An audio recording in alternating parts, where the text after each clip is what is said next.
Thanks for joining me today for a talk on sedation in mechanically ventilated patients. I have no disclosures. So we'll begin by a brief review of why we sedate patients on mechanical ventilation in the first place. We'll talk through some of the data suggesting that it's a little bit more harmful than we appreciate it to be.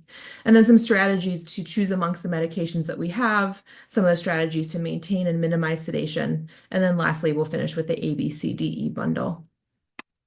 So just to begin, why do we sedate patients who are mechanically ventilated at all? We do it for a few reasons. One, we're trying to facilitate therapeutic things like facilitating mechanical ventilation for patients who are particularly hypoxemic, reducing the metabolic demand. We do it for humanistic reasons, reducing the patient's psychological stress, increasing the patient's comfort. We anticipate that it is stressful or anxiety-provoking to be awake and on a ventilator. And we do it for protective reasons, keeping the patient from pulling at tubes, lines, drains, these sorts of things. Ultimately, we think we're helping the patients with sedating them deeply during the time of critical illness. But what we've learned over the last few decades of data is actually that sedation is much more harmful than we anticipate it to be. And I'll just go over a couple of example studies that support that statement. So this is a study, an observational study of 25 hospitals and about 250 patients. And these investigators found that deeper sedation within the first 48 hours of intubation was associated with longer time on mechanical ventilation and higher mortality. So this is early on in critical care. These investigators focused on physical function trajectory after surviving acute respiratory failure. And what they found, looking at a secondary analysis of RCTs among 260 patients, was that having more days on continuous IV sedation was associated with poor physical function 6 months after having survived that acute respiratory failure. So the figure here on the left on the y-axis is physical function, with higher points on the y-axis being better physical function, and then the x-axis being time since critical illness. And there's only a couple snapshots of the data to suggest that these sedatives are harmful in our patient population.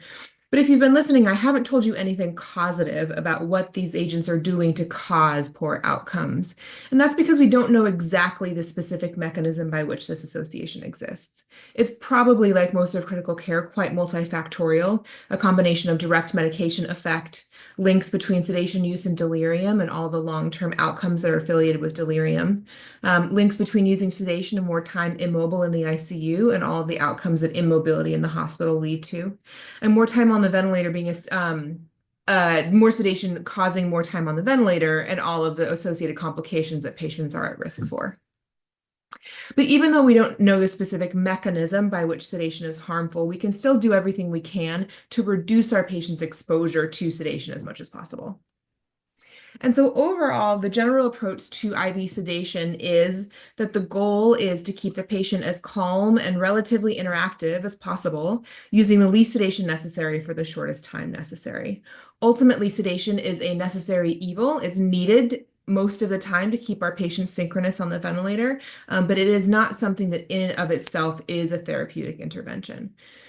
Now, relatively interactive on the ventilator has caveats. We don't want to be keeping our paralyzed patients particularly awake, our cooling patients typically if they're being paralyzed as well, our ECMO patients, our patients in status. There are certainly exceptions to the rule in terms of keeping our patients as relatively interactive as possible, but that's the general approach. And so when choosing amongst the sedatives, this is sort of a list of the most commonly used agents that we have to choose from. It's not exhaustive. There are certainly other agents that we use less commonly, but this is typically the agents that we're using. And I purposely put opiates at the end and in parentheses because I really want to separate out our conversation around sedatives from our conversation around analgesia in the ICU and the ways in which pain might be contributing to agitation and delirium, which is really where the sweet spot for opiates is. So I'll circle back to opiates sort of towards the end. So really for a long time, it was the case that it was propofol versus benzodiazepines. These were really our two main agents we were choosing from when sedating in the ICU. And this is a little bit of a head-to-head of the two agents. Both of them potentiate GABA. Both of them are relatively quick in onset and last fairly shortly. Propofol is much quicker on, much quicker off than the benzodiazepines are, although they're relatively short-acting as well. The pros of propofol really are that you can achieve sedation much more quickly and you can awaken your patients much more rapidly. So you're having less head CTs to look for mental status changes, et cetera. And that the agent itself is the metabolism is independent of renal and liver function. And so you're not really making adjustments when you have multi-organ system failure. Those of us who use propofol regularly know that most of the cons are really related to hypotension, hypertriglyceridemia, some decreased contractility, and a little bit of bradycardia that can develop. And benzos, on the other hand, don't have a lot of those short-term impacts. They have less hemodynamic changes, more in the sort of immediate ICU period of time, fewer immediate adverse effects. They do have some active metabolites, and so depending on a pro or a con, depending on if you're trying to get your patient sedated or if you're trying to wake them back up. And really the big problem with using benzodiazepines in the ICU is all of the long-term outcomes, which we'll go through a little bit over time in these next couple of slides. It's really your long-term adverse outcomes that really should caution you against using benzos when you're sedating your mechanically ventilated patients. So this was a study from 2019 looking at almost 1,400 patients, almost 20,000 ICU days. It was a retrospective study.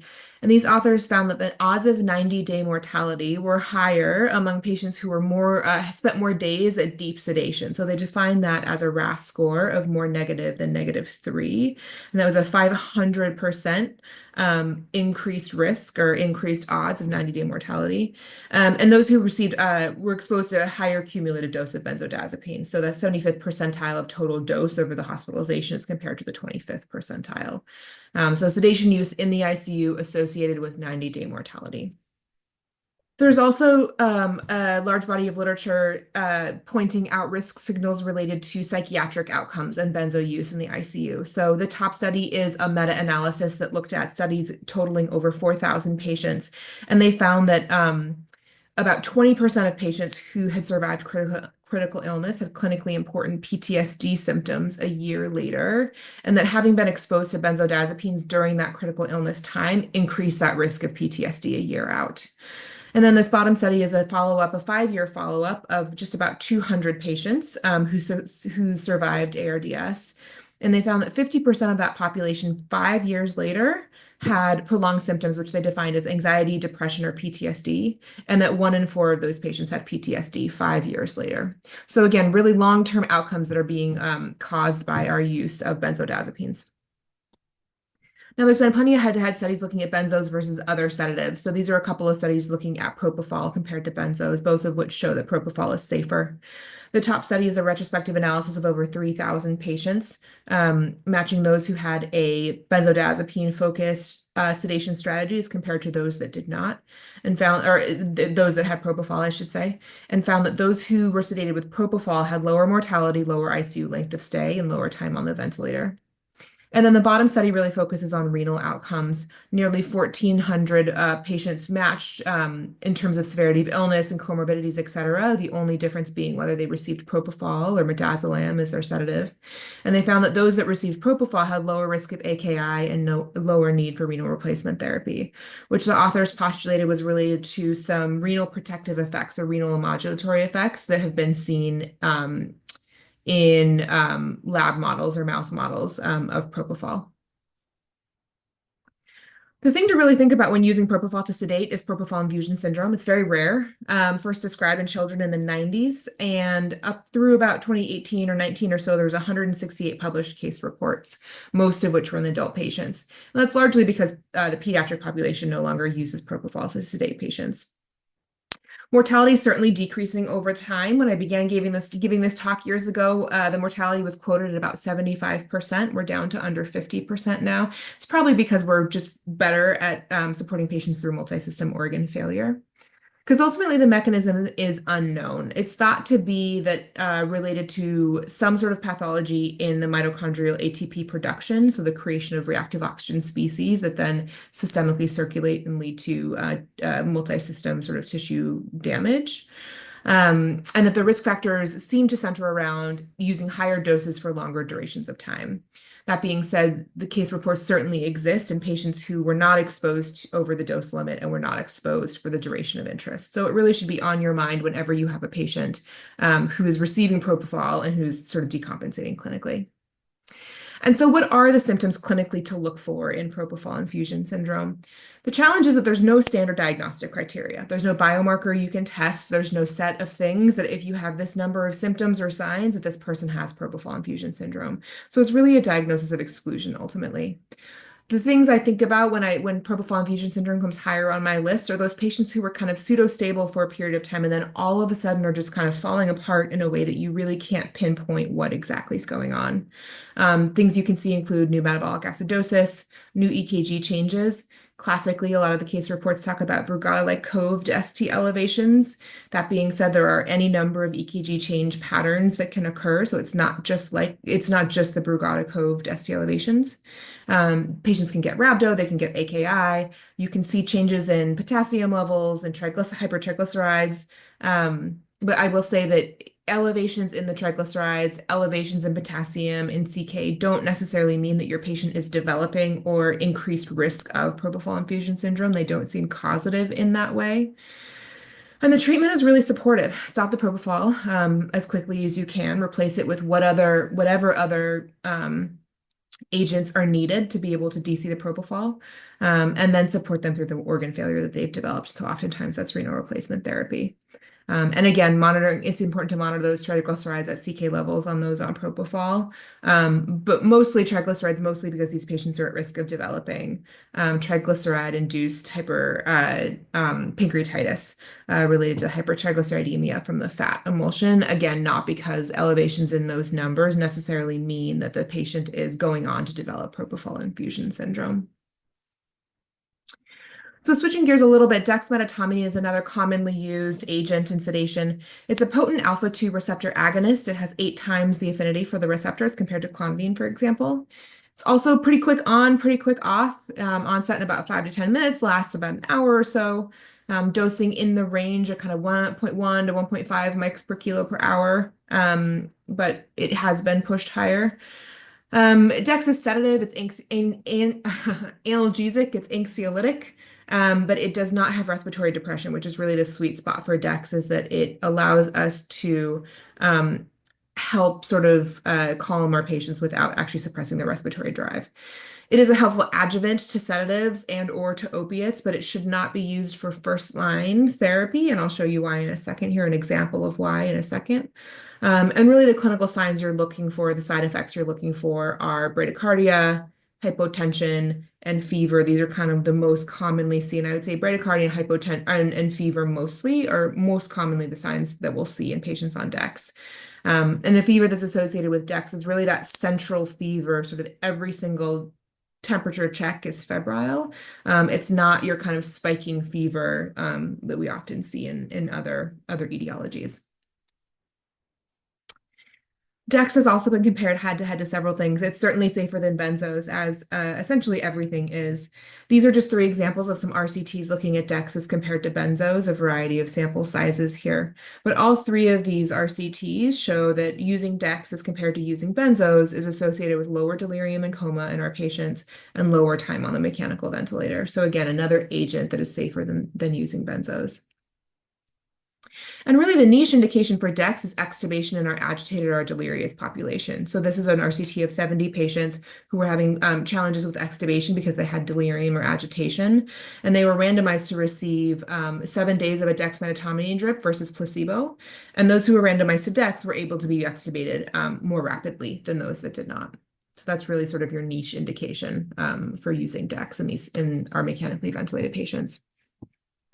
Now, I said briefly that Dex is not to be used as first-line sedation, and the reason for that really is it's just not strong enough. You can try, but you will need to use the other agents you're typically using as well. SPICE-3 is an example of that. So this was published back in 2019. These authors looked at about 4,000 patients. It was an open-label RCT, 74 ICUs, 8 countries. They found that using a Dex-first approach to sedation as compared to sort of a usual sedative agents first approach was not associated with any difference in mortality, any difference in cognition 6 months out, any difference in total exposure to the sedatives or opiates used across the whole cohort, and that the Dex arm had more bradycardia, more hypotension. So Dex is just not strong enough. You use it first, you don't actually reduce your exposure to any of the rest of the agents that would be the intention of using Dex as compared to reaching for benzos, opiates, etc. Now, ketamine is a newer agent in terms of sedating mechanically ventilated patients in the MICU. It's an NMDA receptor antagonist. It's dissociative and it has bronchodilator properties, which is, I think, is sort of most of our familiarity with its use in our asthma and COPD exacerbations. It also has no respiratory suppression. So again, an agent that won't suppress the respiratory drive, but will sort of deal with the agitation. It is lipophilic, so it will accumulate with longer use, which is important to keep in mind, particularly with our patients with higher BMIs. And again, it has increasing use in the MICU population, but really most of the data on ketamine are the sort of short duration use in the pediatric population and the ED population in places in the world where you don't have anesthesiologists, so you have to worry about respiratory suppression. And the biggest side effect to think about with ketamine is that it is associated with developing tachycardia, which can be tricky because when you're using it to improve sedation in our ventilated population, tachycardia can obviously be associated with inadequate sedation and too awake and anxiety. And so differentiating between whether your patient's developing tachycardia because they need more sedation or they're developing tachycardia because you've started ketamine and it's associated with ketamine sometimes requires a little bit of digging. So again, growing body of literature on ketamine specifically in the MICU population, so those longer sort of days or weeks of infusion. But these authors back in 2020 took all the data that existed to date in the MICU population, which was 15 studies, a total of almost 900 patients, to look at what on balance is our understanding of the effect of ketamine in these populations. And so what I've done is pulled all of the pooled estimates here, and in red is circled the effect estimates that are statistically significant. And so starting with the left-hand column here, the use of ketamine didn't seem to change exposure, the need to use fentanyl, the need to use midazolam, but it did seem to reduce the need for propofol, which is fine, but we haven't really talked about any reason that we need to reduce propofol exposure in and of itself. In the middle column, we see that ketamine does not seem to reduce mortality or change mortality in any way. It does not seem to change whether we can get our sedation to target or whether our patients need pressors. It does seem to decrease delirium, which is great. We want to decrease delirium. There's plenty of long-term negative effects of delirium in the hospital. And then on the right column, ketamine seems to increase ICU length of stay, which is certainly not something that we are looking to do and does not seem to have effect on hospital length of stay or mechanical ventilation duration. So, on balance, I think the data, I think show some hope, but also show some potentially harm signals. And so I don't think it's really yet quite clear whether using ketamine to sedate mechanical ventilation is reducing the risk associated with the other sedatives that we've talked about to this point, or whether it's just trading one set of risks that we know about for one set of risks that we're about to start learning about the more that ketamine is being used. But really, ketamine for its bronchodilator properties in sort of COPD exacerbation, asthma exacerbation, I think is probably one of the more commonly used indications for ketamine and sedation. So some specific considerations around ECMO. So our patients who are on ECMO and needing sedation are going to need higher infusion rates. And that's not necessarily because they need more drug itself. The circuit binds a lot of the drug, and so it's really going to increase drug clearance. So you're just going to need to give them a lot more to have the sedation actually get to the brain. The more lipophilic agents are particularly circuit bound, so you'll really see it in the more lipophilic agents. And then beyond just needing to get past the circuit binding, deeper sedation is needed, or I should say may be needed in ECMO populations because the interthoracic pressure swings that can be associated with taking those deeper spontaneous breaths or being more awake can lead to vena cava collapse and flow cuts that can give you problems with your circuit. The tachycardia that can be associated with being a little bit more awake can increase circuit bypass and shunting and can give you challenges with getting your oxygenation at target. And then the blood pressure swings and hypertension that can be associated with being a little bit more awake can increase the risk of intracerebral hemorrhage in this patient population. So there are certainly some reasons to suggest that maybe certain patients on ECMO will need deeper sedation targets than general. But all that being said, the right patient can certainly be on ECMO without sedation. We've probably all taken care of, or many of us have taken care of those patients, for example, who are on VV ECMO being bridged to lung transplant. And sort of ambulating on ECMO. So there's nothing about ECMO itself that requires sedation. The newest kid on the block is a lot of conversation around inhaled anesthetics and whether or not perhaps giving the anesthetic locally directly into the lung and getting sort of directly into the blood that way might allow lower doses and less side effects. And I think so far, we don't yet have any data to suggest that that's the case. So the Caesar or Cesar trial, which just came out last month online. And it was a trial in France, looked at 700 patients, 37 ICUs across France. And the patients had ARDS of less than 24 hours duration and a P to F of less than 150. So this was severe ARDS. And they randomized patients to a sedation strategy that used sevoflurane as compared to a sedation strategy that used propofol. And what they found was that patients who received the sevoflurane strategy had lower ventilator-free days, or said another way, they were on the ventilator longer by about 2 days as compared to those who received propofol. And that those that received the inhaled anesthetic actually had higher 90-day mortality as well as compared to those who received propofol. So at least, there's plenty of ongoing trials. You can look at clinicaltrials.gov and see a lot of ongoing work to try to understand if there is a population or an indication where inhaled anesthetics might be the right thing to do. But at least based on this trial, I think it's not ready for prime time quite yet.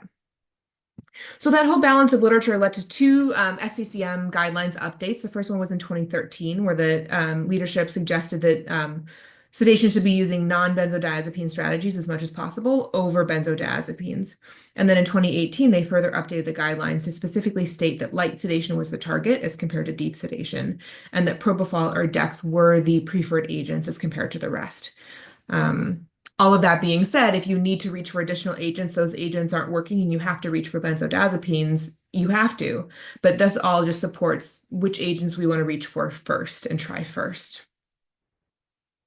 And so again, purposely saved opioids until this point in the talk because I want to make sure that we really emphasize that opioids are the mainstay of analgesia and the critical illness. So they're useful for whatever portion of agitation, dysynchrony, et cetera, is due to pain, discomfort, air hunger, and we are not sort of using them because they are sedating, if that distinction makes sense.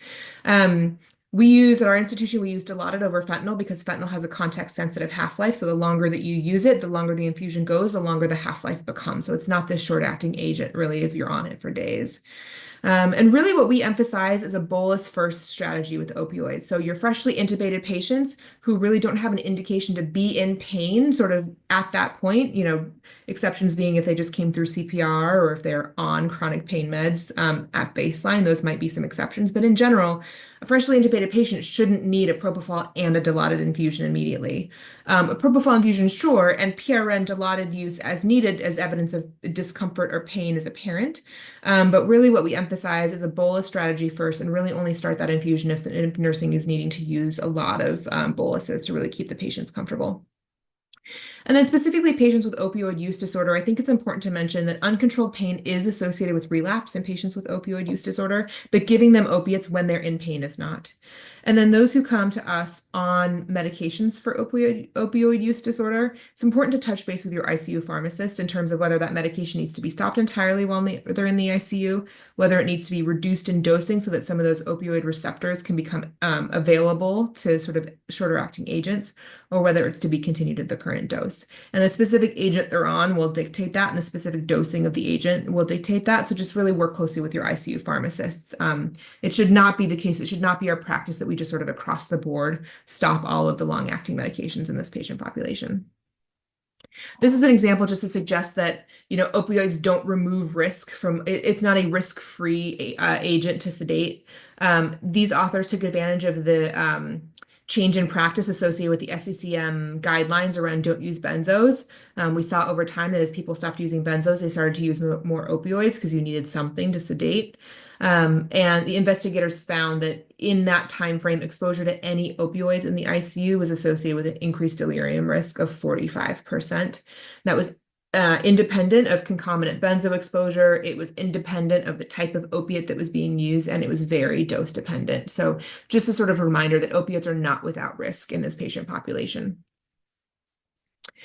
And so based on all of that information, which agent should you choose amongst all of the options? Overall, whatever you're choosing, I would say minimize the use of whatever you're using as much as possible. Target that highest level of arousal possible that also facilitates medical care. So whether that's ventilator synchrony or agitation, you want patients as awake as they can tolerate being. Short-acting agents are always preferred over long-acting agents because you can wean them more easily. They don't build up quite as much. You can wake up patients more quickly and wean as early as possible. If your patient is stable on their dosing, that's an opportunity to see if there's ability to sort of bring it back a little bit. Propofol is first line. Avoid benzos as much as you can, as I've said sort of several times at this point. Consider ketamine and Dex for those specific niche populations. And really remember that opiates are for the way in which pain and or dyspnea are contributing to your agitation. And that's really the sort of most effective sort of sweet spot for them. So, let's sort of fast forward to the assumption that you've chosen your initial agents, you've gotten your patient sedated, you've gotten them to target, and they're finally synchronous with a ventilator or not agitated or whatever your goal is. We'll talk just for a minute or two on some general principles for how to maintain that sedation, and then some general principles for how to withdraw sedation when you get to the point where you want to start waking them up again. And so in terms of maintenance, you really want to choose your specific goal or your score. So for us, we use the RASS score and titrate accordingly. Each time you're assessing that sedation, you really want to pair it against what the actual score is and whether or not you're at your target score or whether you have opportunity to increase or decrease your dosing.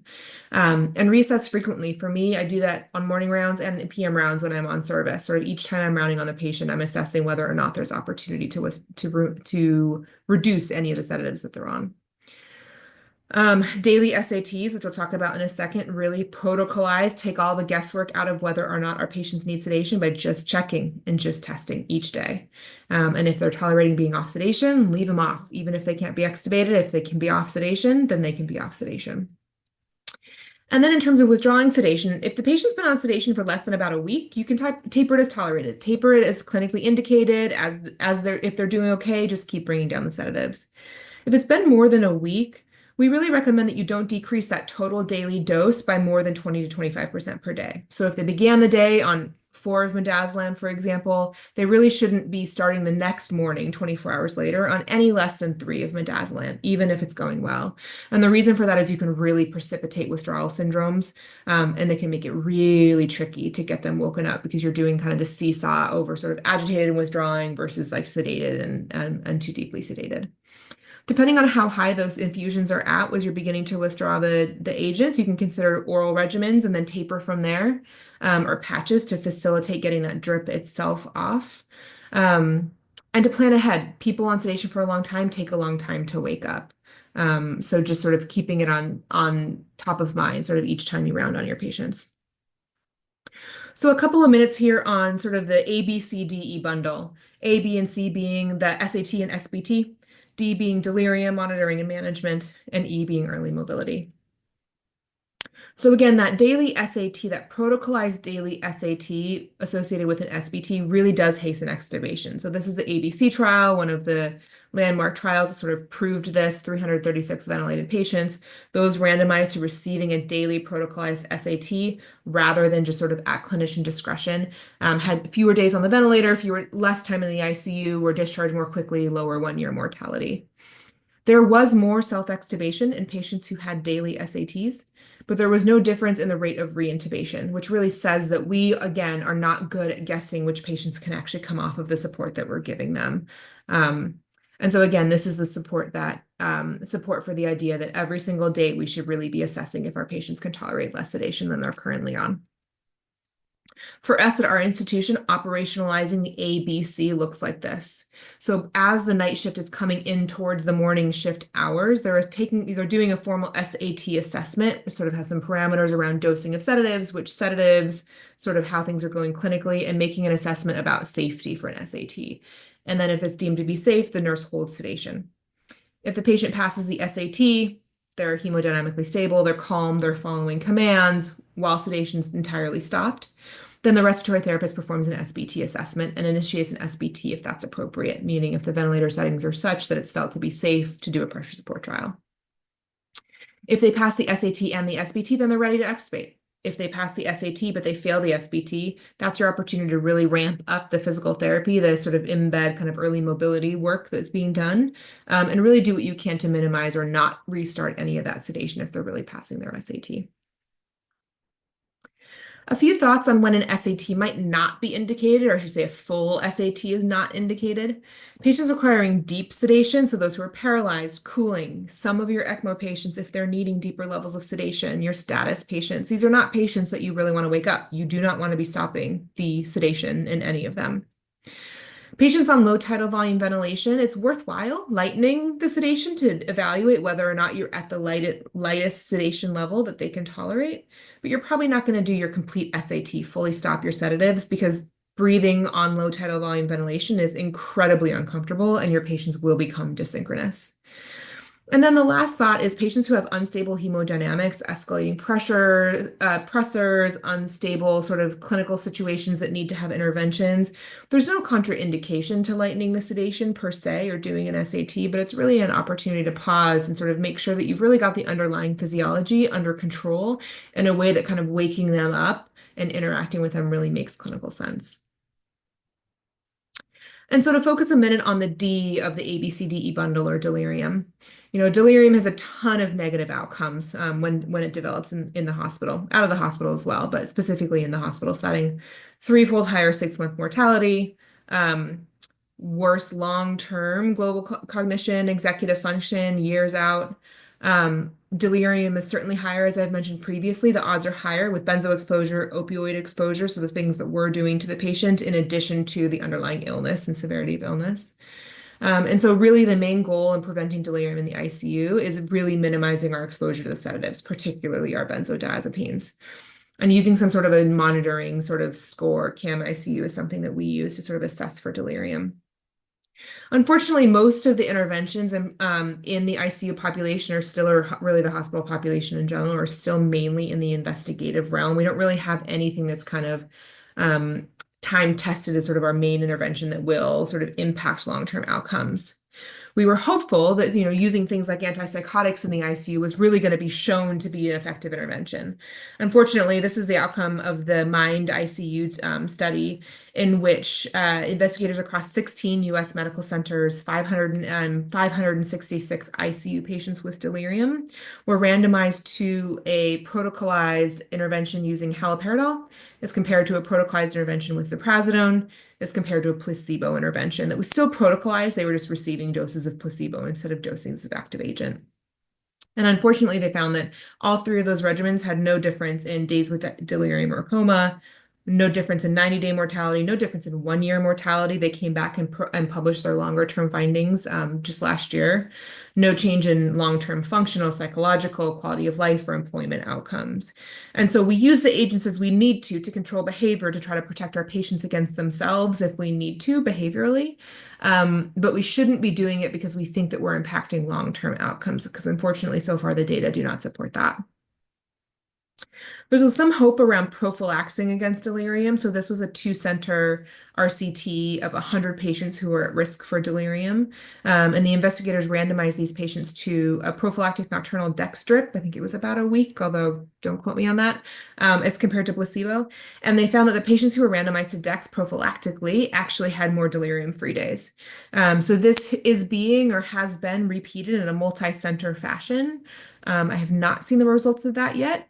But we're sort of hoping that there will be some positive signals here with maybe something that will prevent ICU delirium in our population. And so then the E of the ABCDE bundle, which is early mobilization. So we know that each ICU day in bed is associated with up to 11% decrease in muscle strength 2 years after follow-up. So again, these really long-term outcomes that are much more than just sort of what happens to our patients in the ICU itself. So this on the left is the question provided in the ATS or CHEST recommendations around early mobilization in the ICU population. And ultimately, in hospitalized patients who have been mechanically ventilated for more than 24 hours, ATS and CHEST recommend protocolized early, they call it protocolized rehabilitation, but really the early mobilization, in-bed mobilization protocols. They acknowledge that it's a conditional recommendation. The certainty in the evidence is not particularly high, but that on balance, the evidence suggests that these early mobilization protocols may be beneficial. And sort of a brief overview of sort of what may be beneficial kind of means and sort of more granularity.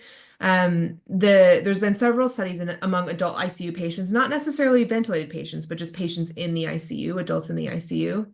And on balance, it looks like early mobilization protocols lead to better muscle strength, better independent walking, better days alive and out of the hospital at 6 months.